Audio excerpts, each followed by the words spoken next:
So, welcome back to the Feet Away podcast. I'm Duncan Gorman and I'm joined here today by Newtonmore's captain Evan Menzies alongside Michael Russel for the 2019 Camanachd Cup final preview. How are we going on, boys? Good, thank you. Thank you very much for joining me for this. The final will take place this weekend on Saturday the 14th of September between Newtonmore and Oban Camanachd at an Aird for a 2:15 throw-up. So it's been an interesting season so far, boys. We did have a bit of a rocky start, a loss to Camanachd and Camanachd.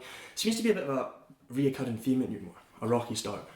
Yeah, I think one of the most memorable ones was probably, I think we got beat away to Inverary, wasn't it? Mm-hmm. Was it the first game of the season or the second game of the season? 3 or 4 years ago, maybe. Yeah, and it was the only game we lost that season. We went on to win the league, obviously, but it's I don't know whether that's down to our pre-season or everyone else is maybe a wee bit more up for the first or second game of the season more so than we are, but yeah, it's definitely a recurring theme. It's almost like we need that sort of jump start. Because last season, I mean, you look, we had that loss to Camanachd, and after that loss to Camanachd, we went on a 20-game win streak or something like that.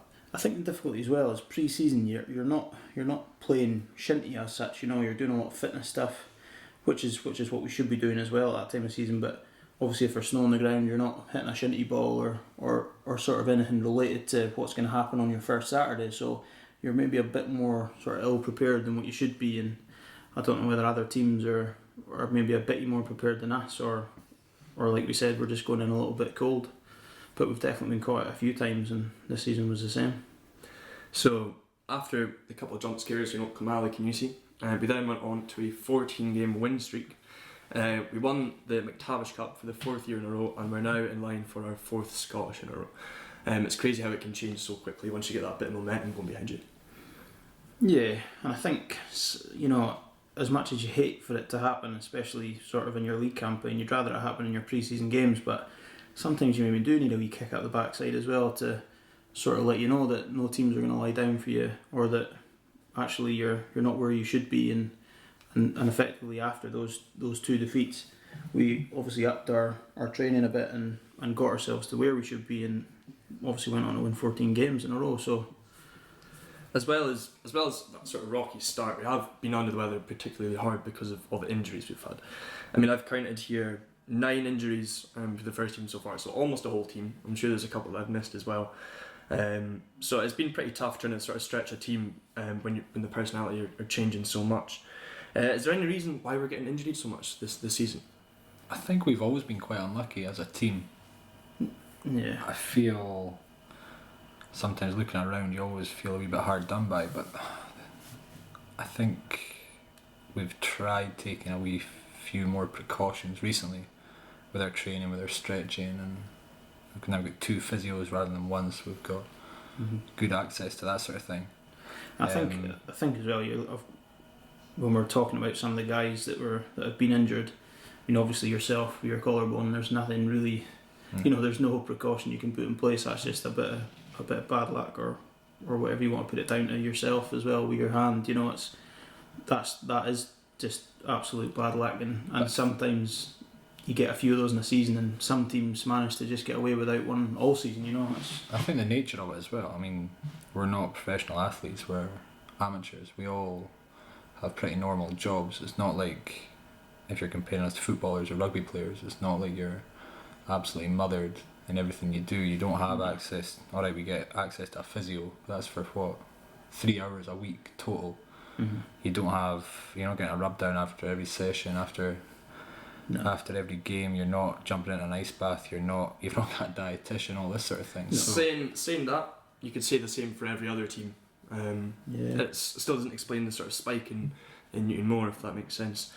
9 is incredibly high, and for teams that don't have so much depth as we do, that'll be their whole season gone. I mean, we're just sort of lucky that we've got so many players that can sort of fill those spaces when people do drop out, I suppose. Yeah, absolutely. Yeah, I think it's been one of our strengths for a long time, though, is the strength and depth that we've got. I mean, yeah, you look around and sometimes you just need to pinch yourself and realise how lucky we are to have the squad we've had for, I don't know, probably 10 years now. Mikey, how is the collarbone? Feeling fit and fighting? Are you actually ready to go, or do you think there's still, you could have done with another couple of weeks before you're playing again? I think you could always have more time. It feels well, as good as it's felt.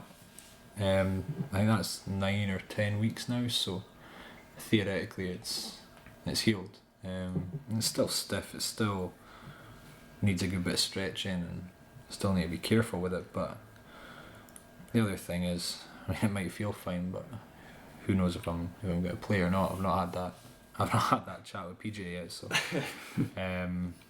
yeah, I'm pretty happy with it. I mean, 4 or 5 weeks ago I was really fearing. I didn't really let on to anybody how I was feeling about it, but I kind of wrote it off 4 or 5 weeks ago. There's been a big turnaround, so yeah, I'm delighted. I couldn't be happier with how it's feeling, really. So do you know if there's any other questions or any other players' sort of fitness going into the final? Obviously we've been struggling with a few injuries, but to the eye it looks like most players have come back and we've almost got as strong a squad as we could.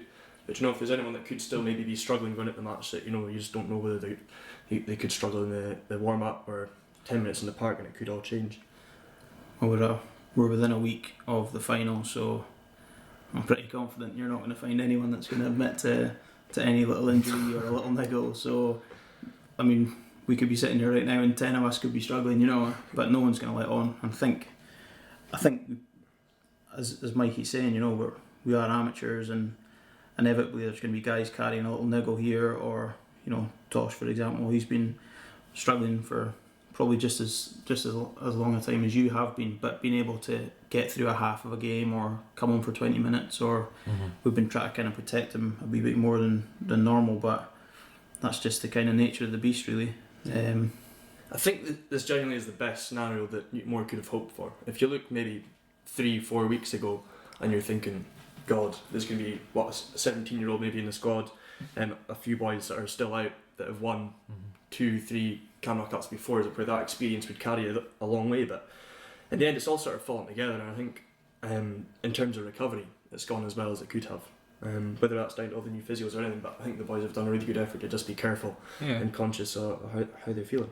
But I think as well, I mean, we've been sitting here on Wednesday nights before Scottish Cup finals, not knowing who our goalkeeper's going to be. We've been there. If you told me that Paul McArthur were playing goals, Hand to God. I'm not sure what I would have said to you. But yeah, we've been there. We've played with patchwork teams, and we've got through it. So yeah, as you say, I mean, we're in as good a place as we really, really could be. I think that's the thing about Newtonmore, is they just find a way, without trying to be sounding too biased. But if you look at this, it's our 4th Camanachd Cup final in a row. They must be doing something where they're just always so consistent throughout the year. What is it that makes Newtonmore so consistent? Is it that depth in squad? Is there just that sort of willing to win that other teams might not match?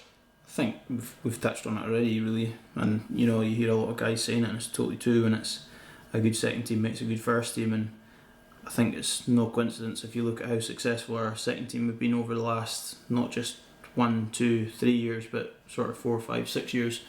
We've been competing for leagues for all that time, won a couple of Sutherland Cups, Strathdown Cups, Grand Slam last year, and that's what really makes for a successful first team as well, because as we've said before, look at all the injuries we've had this year, and inevitably when 1, 2, 3, 4 or 5 of these guys are out, 1, 2, 3, 4 or 5 of these guys positions need to be filled, and we've got the ability to have guys coming in who are arguably sometimes just as good as the guys that are out injured. So that's really what makes us such a consistent team.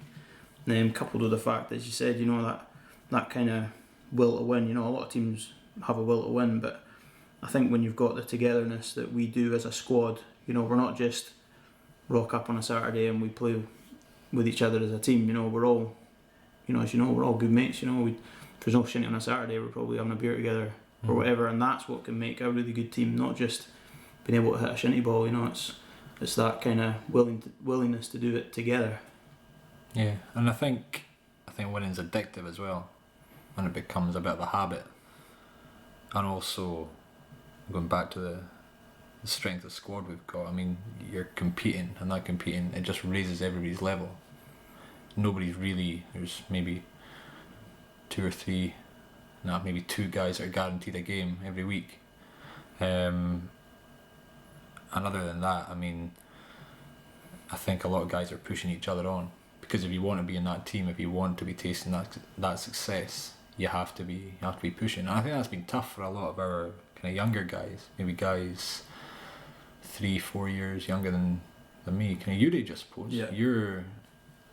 That group at your age has been tough. It is tough, especially when you think there's a lot of boys that are being our second team, and they are getting a wee bit disheartened because for any other, well, almost not any other, but a lot of other first teams they'd be starting. But because you're playing for Newtonmore, there's so much competitive nature behind it that to be able to get a spot is just waiting for your time. As I say, there's lots of injuries. It's trying to keep that training mentality up of just biding your time, keep trying until the slot opens up for you. We have been in the final for 3 years in a row now. We've won all 3 and we're going up for our 4th. This, to me, would surely give us a bit of an upper hand over Oban. Would you agree? I don't really feel like that's the case, to be honest. I mean, Oban were in the 2016 final.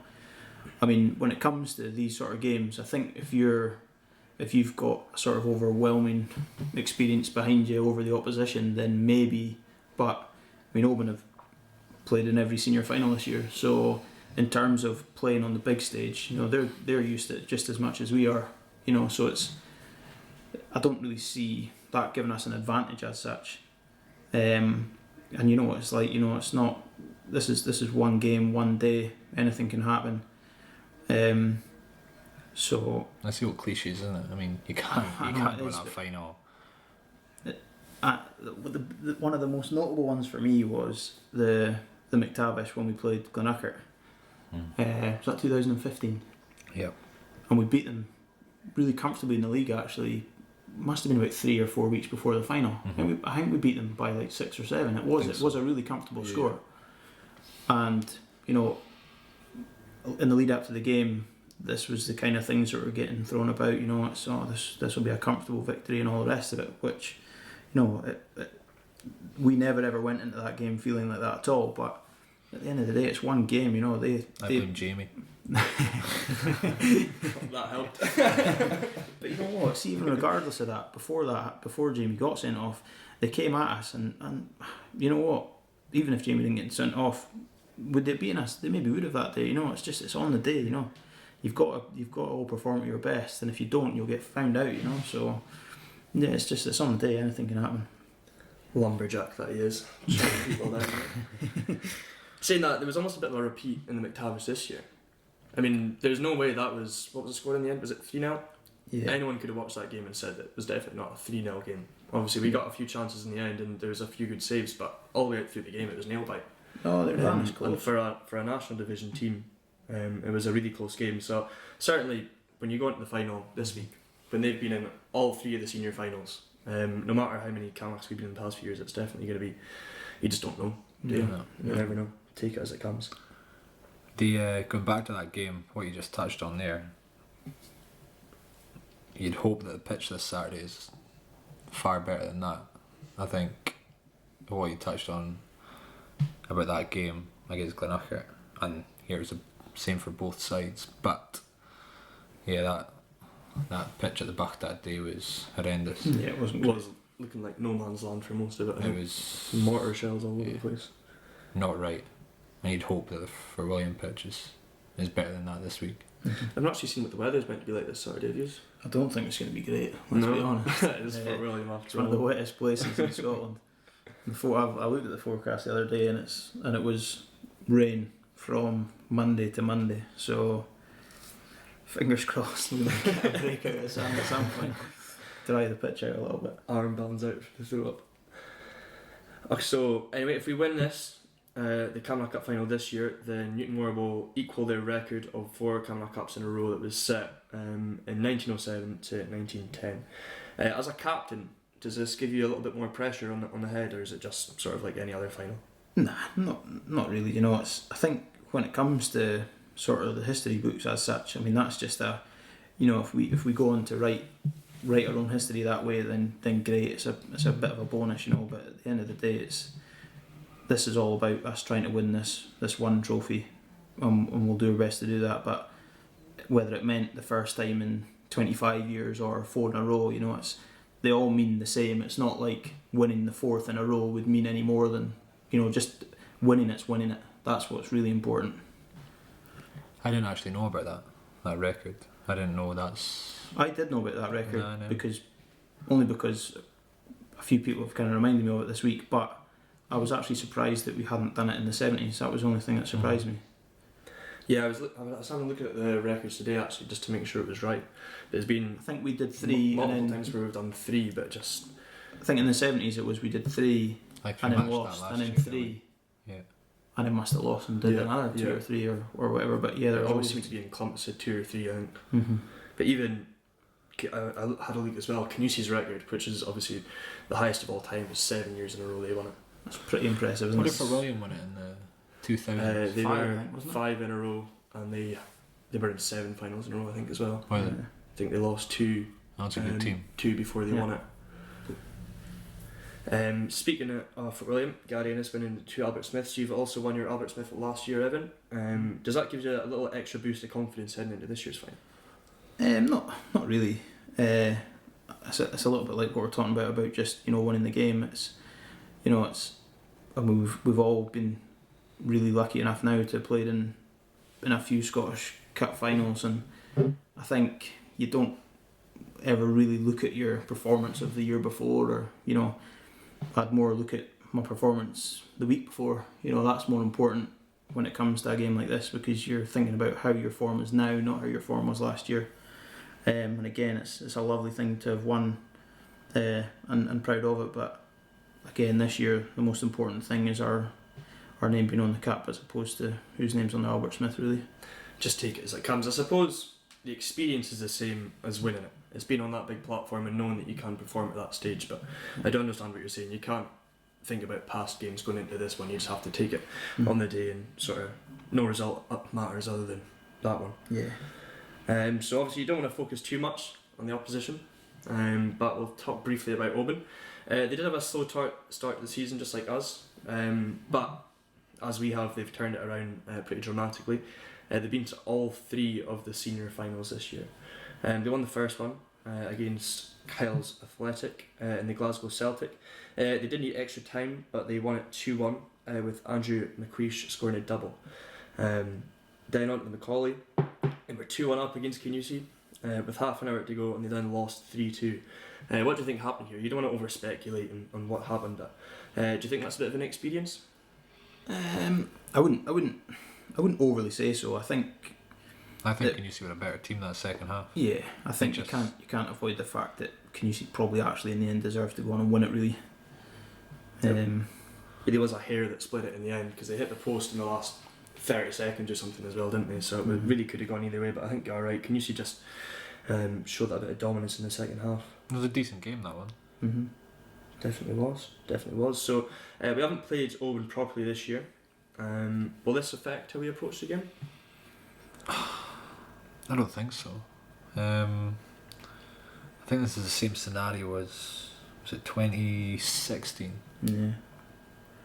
We hadn't played Oban before the final, so you didn't really know what to expect. But obviously, we've seen a couple of cup finals on the telly, and we've heard a wee bit about their form. I mean, they had a great run in the league as well.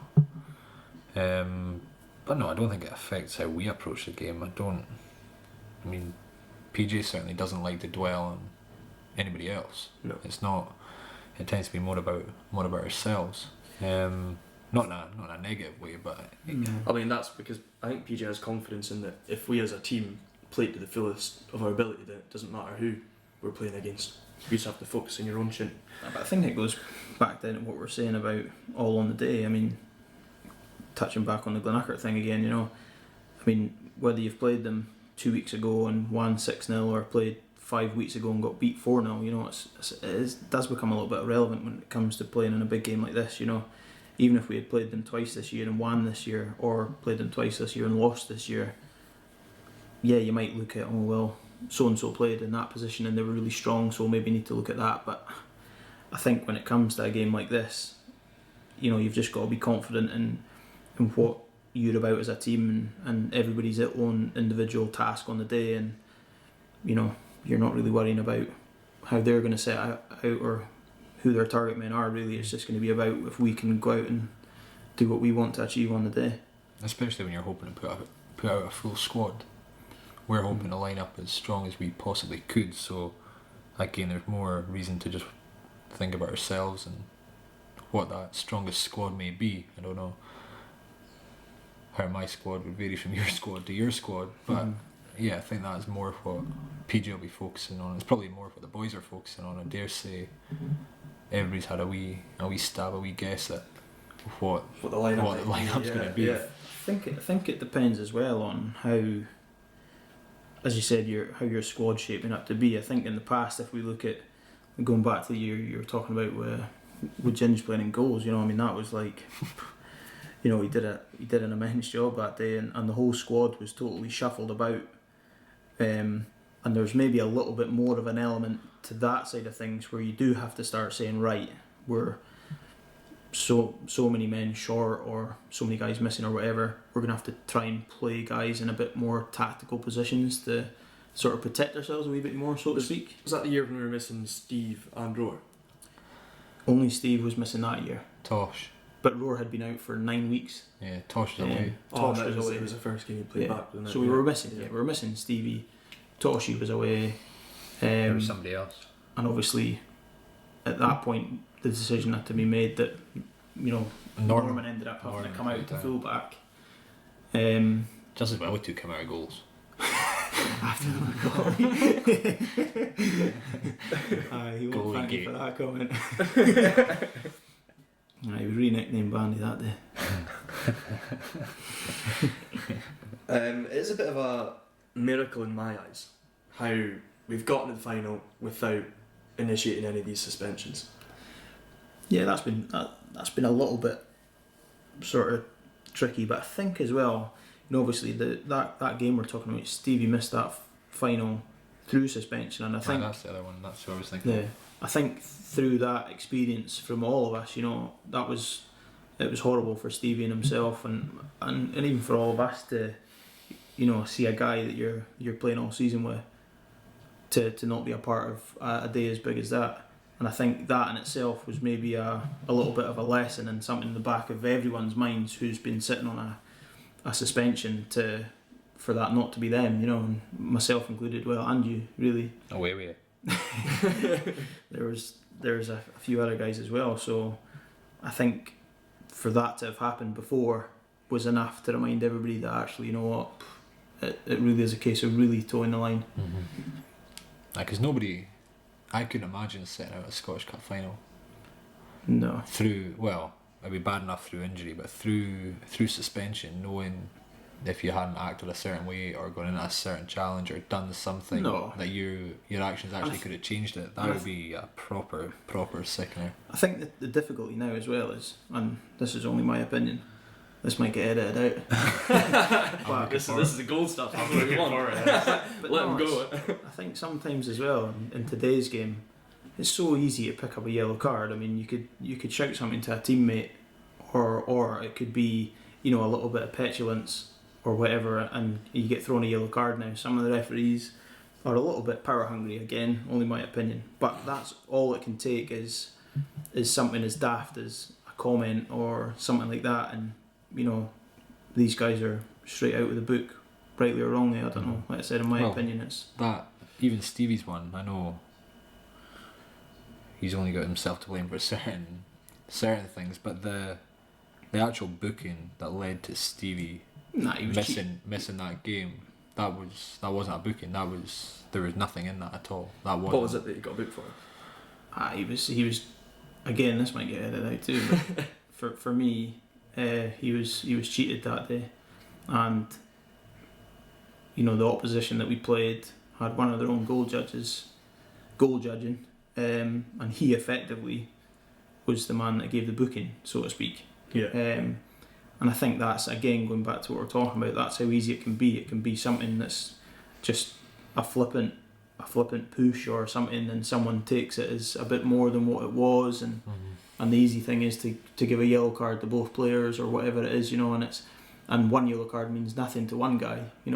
At that point, the opposition that we played that day were playing for squat pretty much, and whereas it was enough to put Stevie out of the Scottish Cup final. So you want to try and keep yourself out of that position as much as you can. But like you said, thankfully everybody's managed to get through unscathed. No, I think it has actually been almost impressive actually. When you're looking 2 months ago, when you had that list of bookings where there's 3 or 4 boys that are 1 yellow card away from missing 3 or 4 games, and it's getting closer and closer to the Scottish, and you're just thinking, oh no, it's going to happen, it's bound to happen. But I think that's the way the disciplinary system is actually set up.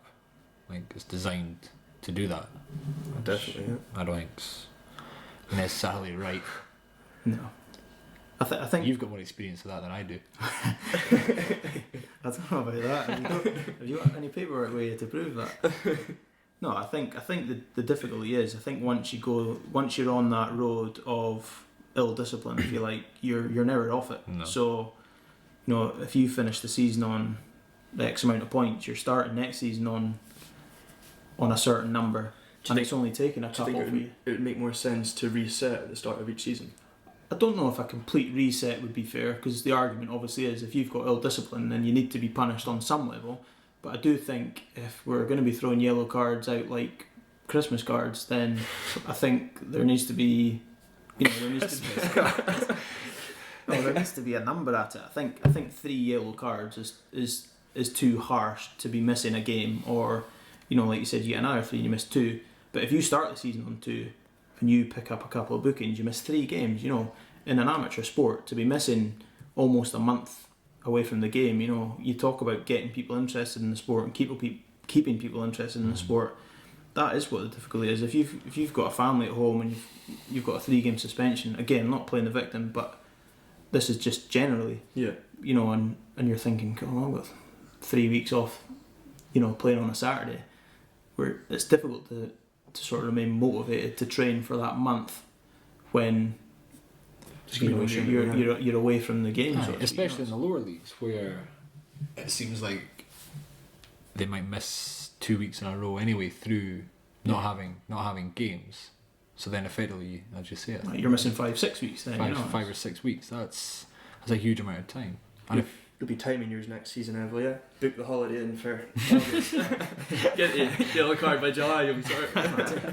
I'll take a red at the end of this season. So, yeah. Tell you what, if you want to speak to somebody about disciplinary records and their views on it, speak to Davy Bala. He's written the book, I think. He'd be good. He'd be good value. That's next week's podcast. No, but I think to sum that up, I personally think maybe if it was 4 bookings or 5 bookings until you hit your number or whatever, then that would be a little bit more fair in today's game when it's so much easier to pick up a booking. But again, that's just my opinion. There's maybe other people that are... Tell me if I'm talking rubbish, but is there a stage where you have to go to a meeting? Or you have to watch... How did your first one go? How many years ago was that? 45 points is the... I think Stevie had to go to a meeting with Brick, didn't he? That always makes me laugh. I thought of that too, going into a meeting together. Film it for feet away, that'd be gold. No, and don't get me wrong, that's what I'm saying. I'm not saying you need to take the discipline out of the game at all, because there is, there are harsh tackles, and there are times where you want getting a booking, and there's sometimes you should take a booking. I think you can't lose that in the game, because again, it has, in my opinion, not anyone else's, I think the game has gone a little bit soft, and there is this kind of, if some tackles, if they were done 30 years ago, you'd have maybe got a clap at the side of the pitch, whereas now it's like... Now you're getting taken to court. Yeah, well, exactly, that's where I think there needs to be a little bit more of a leeway. Yeah, but it's completely subjective to each referee as well, isn't it? Which is why it's hard to implement a sort of structure which punishes people, because you're going to get yellow cards for all sorts of different things. And here, by the way, it wouldn't be me. Like, I would never be a referee. I think it's a thankless task from that point of view. In terms of the way I look at it from a player point of view, I know how much grief I can give a referee, and fair play to them for doing their job. So I don't want this to come across like I'm criticising referees, because I'm absolutely not.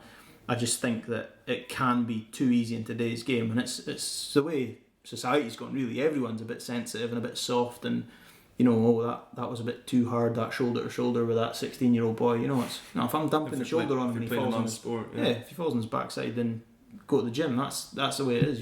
Leave us alone.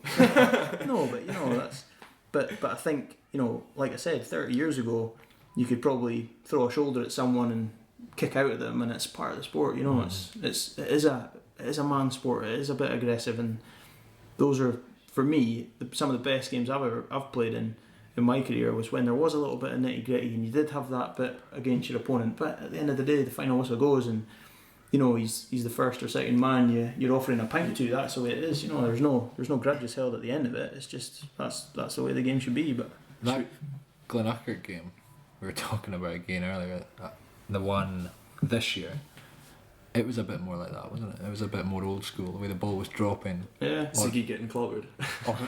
Just when it was dropping on that really soft pitch, and there was loads of blocking, there was a few niggly challenges. That was pretty old school. It's more like and they sort of did let it play a wee bit as well. Yeah. It wasn't like they were stopping it. And there's more. I've got quite a decent collection of all the old finals that my old man has.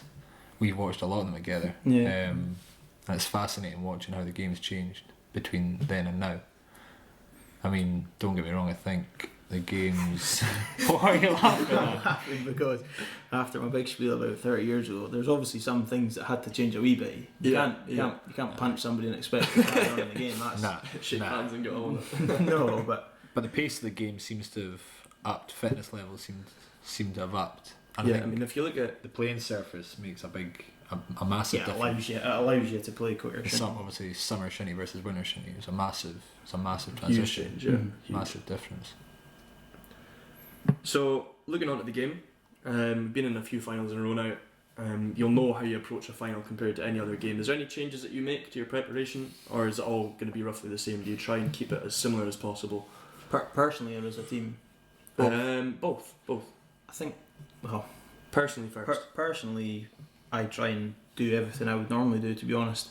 I think that's come in time, when I think my first sort of senior final with the first team, I was obviously nervous and young at the time, and I tried to maybe think about eating something. You're googling what's the best foods to eat before a big game and all that kind of stuff. But I think for me, as I've sort of become more experienced and played in more finals and things, what's made me feel more relaxed is when I just pretend it's just another Saturday. On Saturday we're playing in Fort William just as we do, as we play every other Saturday at 2:30 or 2:15 or whatever time it is. So yeah, from a preparation point, personally, I just try and do everything exactly how I would normally do it. Mike, are you the same, or? Yes and no. I mean, you're obviously far more focused. I am, sorry. Far more focused. You're far sharper. You're thinking about it. But you're more thinking about the game, and you're more thinking about just wanting to get going. It's not so much thinking about your preparation for it. I don't think my preparation changes at all. Apart from you think about it more, and you just want to get playing. We'll maybe go hit a few balls about tomorrow night. Friday night. Whereas you wouldn't always do that. But no, I think it's maybe a wee bit different for me this year. With the shoulder injury, I'll obviously be doing all I can to get as much prep and as much hitting of balls and that sort of thing, just because I've missed a bit of time. But in terms of your eating patterns and all that sort of thing, and no, I don't think anything changes really. I think it's as well. It's because it's when you play in the Scottish, obviously your throw ups 2:15 or 2:05 or 2:30, which is around the time that we always play on a Saturday. But when you play in the McTavish finals, it's sort of 4:05 because you're on the Alba. So ironically, when you play in the McTavish finals, your preparation does change because it has to, because you're not playing until 4 o'clock.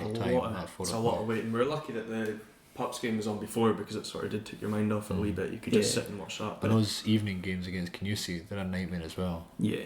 Because you then start thinking about things. You start over-analysing it. Whereas I think with this 2:15 game, it allows you to just be the same as any other Saturday, more or less. Do you think? So that was in terms of preparation individually. What about as a team? Does that change as a team? I don't think so. I think it's a little bit similar, or for me certainly. I feel like when we first started getting into finals, I think maybe there was this sort of feeling of trying to, have a bit of a hit on a Friday or a Saturday morning, or Or I like think we used to like go for lunch and that yeah, together. But like a lunch or a breakfast together, like healthy breakfast and things. Yeah. Trying to, which it was great for the togetherness of the team and all that kind of stuff. But it's not what you do any other Saturday. So I mean, if it was going to be a benefit, we should be meeting for breakfast every Saturday. But we don't. Yeah, so yeah. that'd be nice. I don't know if Swifty would be happy with that. Get a free pasta every morning at all. But I can see how that would be beneficial though, because well, maybe not. I mean, this team is so experienced, but for example, if there's new boys coming through, being amongst the team, maybe not quite rollerball before the final, but just being with the squad before the throw up just calms the nerves a wee bit. Whereas if you're on your own, if you haven't been in a big final before, I know for me for the McTavish, obviously it was a late throw up, but even just being amongst the team and that for before the game, if I was on my own, I'd be sat there overthinking every single minute. But when you're with the boys, it's a little bit easier. Yeah. I think that's what's good about, we're lucky, like we talked about before, about the depth of our squad, and we all train together. There's not really. I know it is different when you go in your changing room because we all sit in the same seat. So when when a guy who's inexperienced or is coming into the first team for the first time, he's maybe wondering where the seat is or where he goes or anything like that. But it's not like it's overwhelming because we're all together all the time, and that's the feeling that you want. Just sit, to happen, just sit as far away from Glenn as you can get, really. I've managed to sit beside him for the last. But no, I think last year? Did Lovett not go down the Friday night before? Yeah, they stayed the night in Oban, Yeah. I think. I remember speaking to a couple of the boys Did and they? said it was just a lot of time spent in trying to fill. I think they actually went for a run in the morning. Yeah, just a lot They of did time. not. Yeah, I think they did. Which don't get me wrong. I mean, for some, that might be some guys' ways of either keeping your mind off it or loosening the legs, or because I mean, there could have been an argument for us that we're arriving at the game stiff. Been on the bus for 3 hours or whatever. Personally, I'd hate that idea. I would as well. Sleeping in a different bed the night before, waking up, you don't really know what you're going to get food wise and all the rest of it. That wouldn't be. That wouldn't be. Yeah, it wouldn't be my cup of tea. No. But here it's each to their own, really. And I think in time, like we said, we've been really lucky that we've been in a few finals recently, and you kind of learn what works best for you. That's the thing, it doesn't take one or two finals. Now that you've got a couple under your belt, you know that, right, okay, we met too early that day, and we've had that before. Going back to that Camanachd game, I think we watched our juveniles in the McTavish final that year. Watch them chew the pitch up. Basically, yeah, but not just that. We weren't focused on our game because we were watching that game. But the year before that, I think did we win the McTavish the year before or the year after that? Mm-hmm. And the year after that, it was a lesson to us. We didn't go and watch the juvenile game. We went straight to the changing room, and I think that would have been 2006. Yeah, we won that year, obviously. So that is the difference. You've got to try but you learn through not just your mistakes. Sometimes you could win a final and learn a few things. So it's a bit of an experience. Yeah. I guess you get a different answer from everybody you speak to as well. Yeah, of course you do. Completely subjective, isn't it? Mm-hmm. So what qualities we're going to have to show in our gameplay? What sort of things are we going to have to transfer that you want to do week in, week out? The things that PJ will be shouting at you from the sidelines, and he'll let you know if you're not doing them. So things like maybe keeping the ball out wide or moving it quickly, holding it up. Yeah, I think it's what we try and do every week, isn't it? Really, we've been, like we say, a lot of us have been playing together in these sort of closely knit positions for a while now. I think that our difficulty will be, our difficulty at the moment is not knowing what our team's going to be. Obviously the three of us sitting here don't know what we're going to start with or whatever, but I think if we know, give or take, when our guys are in the positions the way we like to play, depending on who's playing where, it won't matter on the day. We know what's expected of everybody and how we play with those guys in those positions. But I think Oban they are going to pose a different task than what we've been used to this year. I think because I find them quite similar to us. Now with they've got experience, which I feel like they maybe lacked in 2016 in the bigger games. They've got a lot of really, really, really top shinty players. They've got a little bit of an injection of youth now as well, and they're hungry, and that's what's we talk about. What makes us consistent? It's being hungry and wanting it and having depth. And Oban have got all of those things now. I mean, you look at what they've done this year. Their second team's mopping up. They've been in all the finals themselves. They're not really far away from being talking sort of Grand Slam teams there. It's similar position to what we were in last year. Exactly, yeah. So they're a really similar team to us, and arguably they pose us the biggest threat that way. So no, they're going to be tough. Are we going to be brave enough to put any predictions out, or are we going to leave it? No chance. Do you know what? I've been asked this a lot this week, and I would never do one. But one time I'll never forget. Horsty's not going to thank me for this. Who? But Horsty. But when we played Inveraray in the Macaulay Cup in 2008, Horsty was the captain, and I'll never forget it. McMurdo was the Inveraray captain that day, and the camera. It was back in that day. The camera at the start of the game. At the start of the game, the camera went to him and asked him for a prediction. And he said, "No, I'm not going to give a prediction." And Horsty predicted that I think he predicted that we'd win 3-0. You're joking. I think he did. Oh no! And I'll need to text him and ask him what he said, but he definitely said that we were going to win, and we got humped 3-0 that day. And from that day, I thought I would never give a prediction if I was ever asked for that one moment of just you're setting yourself up, and obviously you always hope that you win, but I would just never want to try and sort of tempt fate that way. Keep that microphone clear of Orson for the next couple of days. Have you cleaned it since he did it? So that's been the Feet in Away preview podcast for the 2019 Camanachd Cup final. Get yourself along to an aired in Fort William this Saturday, the 14th of September for a 2:15 throw up where Newtonmore will take on Oban Camanachd. Thanks for listening. This has been the Feet in Away podcast. I've been Duncan Gorman. Christ, I've been Duncan Gorman. I've been joined here by Newtonmore captain Evan Menzies, and alongside him has been Michael Russel. Thanks for joining me, boys, and good luck on Saturday. Thanks. Cheers.